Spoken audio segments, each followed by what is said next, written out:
Hello everyone, जय हिंद। देखिए आज की इस वीडियो में हम लोग देखने वाले हैं क्लास 10th सामाजिक विज्ञान के बहुत ही महत्वपूर्ण प्रश्न। जी हाँ गाइस, इस वीडियो में हम लोग देखने वाले हैं अर्थशास्त्र के महत्वपूर्ण बहुविकल्पीय प्रश्न। अगर आपको ये वीडियो पसंद आती है तो वीडियो को एक लाइक कर देना, चैनल पर नए हो तो चैनल को सब्सक्राइब कर लेना और अपने दोस्तों में वीडियो को शेयर कर देना। गाइज काफ़ी ज़्यादा महत्वपूर्ण वीडियो है। अर्थशास्त्र के हम बहुत ही महत्वपूर्ण वेरी ऑब्जेक्टिव क्वेश्चन देखने वाले हैं, ठीक है। और अगर आप इससे पहले के इतिहास, भूगोल, नागरिक शास्त्र की वीडियो नहीं देखे हैं, पार्ट 1, पार्ट 2, पार्ट 3, तो आपको इसका लिंक इस वीडियो के डिस्क्रिप्शन में मिल जाएगा, आप वहां से देख सकते हैं, ठीक है।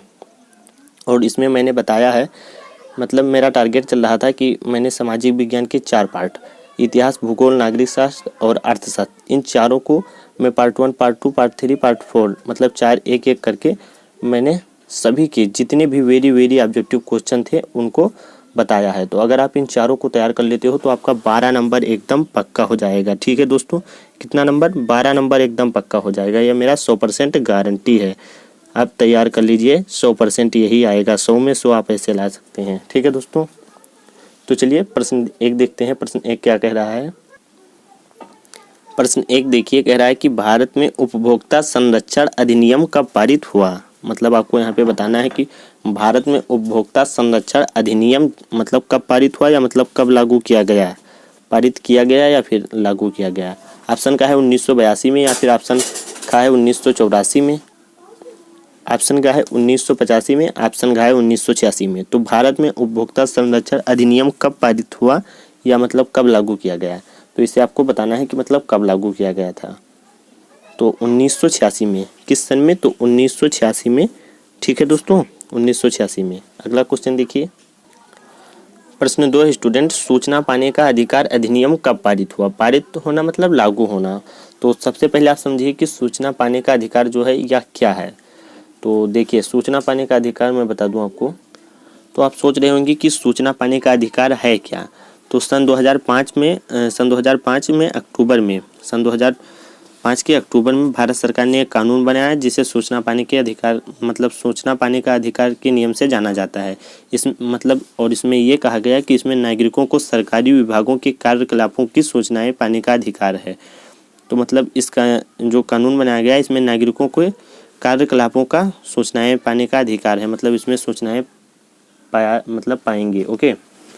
तो देखिए क्या कह रहा है कि सूचना पाने का अधिकार अधिनियम कब पारित हुआ। ऑप्शन का है अक्टूबर 2005 में, ऑप्शन का है मार्च 2005 में, ऑप्शन का है जनवरी 2006 में, ऑप्शन का है अप्रैल 2007 में। तो इसका सही आंसर हो जाएगा प्रश्न 2 का स्टूडेंट, ऑप्शन का अक्टूबर 2005 में, ओके। अगला क्वेश्चन देखिए। प्रश्न 3 है कि विश्व व्यापार संगठन की स्थापना कब हुई। विश्व व्यापार संगठन की स्थापना कब हुई। ऑप्शन का है 1 जनवरी 1993 में, ऑप्शन का है 1 जनवरी 1990 में, ऑप्शन का है 1 जनवरी 1995 में, ऑप्शन का है 1 जनवरी 1985 में। तो आपको बताना है कि जो विश्व व्यापार संगठन की स्थापना हुई थी वह कब हुई थी। तो इसका सही आंसर है दोस्तों प्रश्न 3 का। प्रश्न 3 का सही आंसर है इसका 1 जनवरी 1995। तो विश्व व्यापार संगठन की स्थापना कब हुई थी? तो 1 जनवरी 1995 में हुई थी। याद रखना दोस्तों, काफ़ी ज़्यादा महत्वपूर्ण है। अगला क्वेश्चन देखिए। प्रश्न 4 है कि निम्नलिखित में से उत्पादन का साधन है। मतलब आपको यहाँ पे बताना है कि उत्पादन का साधन है। तो ऑप्शन का है पूंजी, ऑप्शन का है लाभ, ऑप्शन का है सेवाएं, ऑप्शन का है कर। तो इनमें से उत्पादन का एक साधन है, तो वह क्या है। तो इसका सही आंसर है दोस्तों पूंजी। पूंजी एक उत्पादन का साधन है, ओके। अगला क्वेश्चन देखिए। प्रश्न 5। प्रश्न 5 कह रहा है कि विश्व मतलब वर्ल्ड व्यापार संगठन की स्थापना कहाँ हुई थी। ऑप्शन का है न्यूयॉर्क में, ऑप्शन का है वाशिंगटन में, या फिर ऑप्शन का है जिनेवा में, ऑप्शन का है ऑस्ट्रेलिया में। तो विश्व व्यापार संगठन की स्थापना कहाँ हुई थी। ऑप्शन का इसका सही आंसर हो जाएगा जिनेवा में। विश्व व्यापार संगठन की स्थापना कहाँ हुई थी? जिनेवा में, याद रखना। अगला क्वेश्चन देखिए। प्रश्न 6 देखिए दोस्तों। प्रश्न 6 कह रहा है कि विदेशी व्यापार किनके माध्यम होता है। ऑप्शन का है 2 देशों के मध्य, ऑप्शन का है 2 प्रदेशों के मध्य, ऑप्शन का है 2 नगरों के मध्य, ऑप्शन का है 2 गाँवों के मध्य। तो आपको मतलब ये पूछ रहा है कि विदेशी व्यापार किनके मतलब विदेशी व्यापार किसके माध्यम में होता है, इन चारों में से किसके माध्यम में होता है। तो यहाँ पे कह रहा है विदेशी। तो विदेशी कह रहा है तो विदेश मतलब विदेश से, तो यहाँ पे 2 देशों के मध्य होगा। ठीक है दोस्तों। प्रश्न 7 देखिए स्टूडेंट, प्रश्न 7 कह रहा है कि सर्वप्रथम विश्व व्यापार संगठन WTO किसके द्वारा शुरू हुआ। मतलब यहाँ पे आपको बताना है सर्वप्रथम विश्व व्यापार संगठन किसके द्वारा शुरू हुआ, विकासशील देश द्वारा, और ऑप्शन का है विकसित देश द्वारा, ऑप्शन का है निर्धन देश, या फिर ऑप्शन का है विकसित देश। तो सर्वप्रथम विश्व व्यापार संगठन किसके द्वारा शुरू हुआ, तो विकसित देश द्वारा। ठीक है दोस्तों, इसका सही आंसर हो जाएगा ऑप्शन घ, विकसित देश द्वारा। विश्व व्यापार संगठन किसके द्वारा शुरू हुआ, तो विकसित देश द्वारा। चलिए अगला क्वेश्चन देखते हैं। प्रश्न 8 है कि एक वस्तु का अधिकांशतः प्राकृतिक प्रक्रिया से उत्पादन कहा जाता है। मतलब एक वस्तु का अधिकांशतः प्राकृतिक प्रक्रिया से उत्पादन कहा जाता है। ऑप्शन का है प्राथमिक, ऑप्शन का है द्वितीयक, ऑप्शन का है तृतीयक, ऑप्शन का है सूचना प्रौद्योगिकी। तो आपको इसमें से बताना है कि इसका सही आंसर कौन सा है। तो इसका सही आंसर हो जाएगा प्राथमिक। क्या, प्राथमिक। ओके, बहुत ही प्यारा क्वेश्चन है। प्रश्न 9 बहुत ही ज़्यादा बोर्ड एग्जाम में पूछा जाता है, तो इसे आपको याद करके ही जाना है। प्रश्न 9 कह रहा है कि निम्नलिखित में से किस वर्ष मतलब किस वर्ष महात्मा गांधी राष्ट्रीय ग्रामीण रोजगार गारंटी एक्ट चलाया गया। मतलब यहाँ एक्ट का मतलब होता है योजना। क्या होता है, मतलब निम्नलिखित में से किस वर्ष महात्मा गांधी राष्ट्रीय ग्रामीण रोजगार गारंटी योजना चलाई गई। तो आपको बताना है कि इनमें से किस वर्ष में चलाई गई। ऑप्शन का है 2000 में, ऑप्शन का है 2005 में, ऑप्शन का है 2008 में, ऑप्शन का है 2010 में। तो ग्रामीण रोजगार गारंटी योजना कब चलाई गई थी, तो इसका सही आंसर है प्रश्न 9 का 2005 में। ठीक है, बहुत ही महत्वपूर्ण प्रश्न है, वेरी वेरी ऑब्जेक्टिव क्वेश्चन है, आपको इसको याद ही कर लेना है। अगला क्वेश्चन देखिए प्रश्न 10। प्रश्न 10 कह रहा है कि निम्न में से किस राज्य की प्रति व्यक्ति आय सर्वाधिक है। ये भी काफ़ी महत्वपूर्ण प्रश्न है। मतलब पूछ रहा है कि किस राज्य की प्रति व्यक्ति आय सर्वाधिक, मतलब होता है सबसे अधिक है। इनमें से किसकी सबसे अधिक प्रति व्यक्ति आय है। ऑप्शन का है हरियाणा, ऑप्शन का है बिहार, ऑप्शन का है राजस्थान, ऑप्शन का है मेघालय।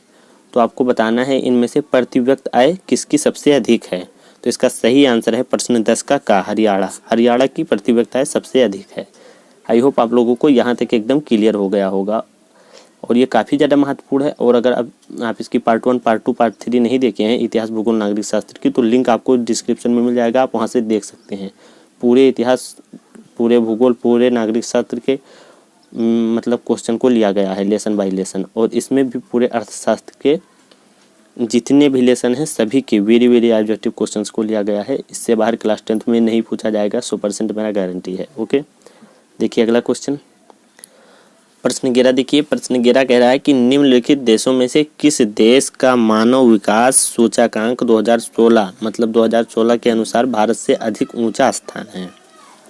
तो आपको बताना है कि निम्नलिखित देशों में से किस देश का मानव विकास सूचकांक 2016 के अनुसार भारत से अधिक ऊंचा स्थान है। आपको इनमें से बताना है, 4 ऑप्शन दिया गया है। तो देखिए, ऑप्शन का है श्रीलंका, ऑप्शन का है बांग्लादेश, ऑप्शन का है पाकिस्तान, ऑप्शन का है नेपाल। तो इनमें से किसका सर्वाधिक मतलब भारत से ऊंचा स्थान है। तो इसका सही आंसर है ऑप्शन का श्रीलंका। अगला क्वेश्चन देखिए। प्रश्न 12 है कि निम्नलिखित में से किसे औसत आय भी कहते हैं। आपको बताना है औसत आय किसे कहते हैं। ऑप्शन का है कुल आय को, या फिर ऑप्शन का है राष्ट्रीय आय को, या फिर ऑप्शन का है प्रति व्यक्ति आय के, एंड ऑप्शन घ है ये सभी। तो इनमें से किसे औसत आय कहते हैं। तो इसका सही आंसर है दोस्तों प्रश्न 12 का ऑप्शन का इसका सही आंसर है, प्रति व्यक्ति आय को औसत आय भी कहते हैं। ठीक है, प्रश्न 13 देखिए दोस्तों। प्रश्न 13 कह रहा है कि एक मार्क किन वस्तुओं के लिए प्रमाणिक चिन्ह है। जो एक मार्क है वह किन वस्तुओं के लिए प्रमाणिक एक चिन्ह है। मतलब आपको बताना है इसमें से किसके लिए प्रमाणिक चिन्ह है। ऑप्शन का है उत्पादित सामान, ऑप्शन का है स्वर्ण व चांदी, ऑप्शन का है उत्पादित मशीनें, ऑप्शन घ है खाद्य पदार्थ। तो प्रश्न 13 का सही आंसर है दोस्तों प्रश्न 13 का ऑप्शन घ सही, इसका सही आंसर है खाद्य पदार्थ। तो इसका सही आंसर क्या है, खाद्य पदार्थ। ओके, अगला क्वेश्चन देखिए। अगला क्वेश्चन है अंतिम और आखिरी क्वेश्चन है प्रश्न 14 कह रहा है कि सार्वजनिक और निजी क्षेत्रक आधार पर विभाजित हैं। ऑप्शन का है रोजगार की शर्तें, ऑप्शन खा है आर्थिक गतिविधियां के स्वभाव, ऑप्शन घ है